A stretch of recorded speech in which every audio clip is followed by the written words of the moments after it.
কষ্ট না, আমি একদিন শুধু কষ্টের যন্ত্রণা থেকে আমি শুধু এতটুকুই বলেছিলাম, ছেলেটা বিয়ের পরে একটু পরিবর্তন হয়ে গেল, বউয়ের কথা শুনে আমার কথা শুনে না।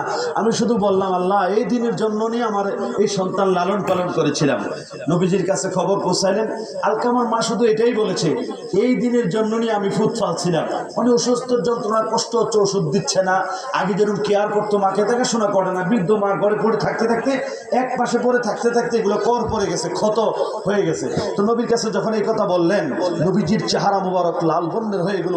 রাগান্বিত হয়ে সাহাবায়ে কেরামকে বললেন, কিছু শুকনা কাঠ লাকড়ি নাও। আলকামার মা বলতেছে, ইয়া রাসূলুল্লাহ লাকড়ি কেন? বলে, এই অবাধ্য সন্তান, তাকে আল্লাহ কখনো ক্ষমা করবে না। মার মনে কষ্ট দিয়েছে স্ত্রীকে প্রাধান্য দিতে গিয়ে, এর জন্য শাস্তি পরকালে তো আছেই। আমি নবী এই নাফরমান ব্যক্তিকে শুকনা কাঠ দিয়ে আগুন জ্বালাইয়া এই মুহূর্তে ফুরে ফেলতে চাই। শত হলেও নার সিরাজন, মায়ের মন্ত। মা বলে, ইয়া রাসূলুল্লাহ, নবী গো, শত হইলেও তো আমার সন্তান না হয় ভুল করেছে, আমার চোখের সামনে জ্বলন্ত আগুনের সন্তান পূর্বে আমি মা হইয়া সইতে পারবো না। নবী গো, আমি আমার ফুতেরে খুশি ক্ষমা করে দিলাম, আপনি আমার সন্তানের ব্যাপারে আল্লাহর কাছে একটু ফরিয়াদ করেন, আল্লাহ যেন আমার সন্তানকে ক্ষমা করে দেয়।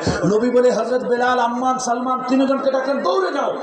এখন ওই মুহূর্তে গিয়ে আলকামার অবস্থা কি দেখো, তাড়াতাড়ি দৌড়ে গেলেন। যাওয়ার পরে বাড়ির গেটে ঢুকতে না ঢুকতে গিয়ে দেখে আলকামার জবান খুলে গেল। আলকামা জবান দিয়ে স্পষ্ট বিশুদ্ধ আরবি ভাষায় কালিমা পড়তেছে, লা ইলাহা ইল্লাল্লাহু মুহাম্মাদুর রাসূলুল্লাহ সাল্লাল্লাহু আলাইহি ওয়াসাল্লাম। মায়ের দোয়ার কত স্পিড, এখানে মা শুধু বলছে ক্ষমা করে দিছি।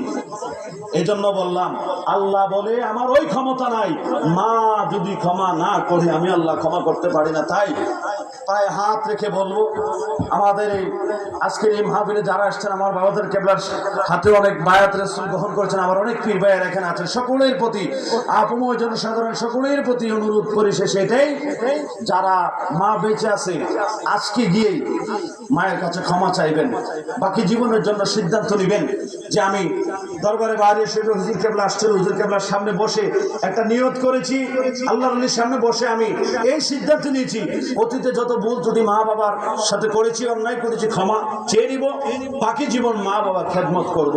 আপনার জীবন আলোকিত হবে মা বাবার দোয়ার বরকতে, আপনার ইহকাল পরকাল উভকালই কল্যাণ আমার আল্লাহ দান করবে।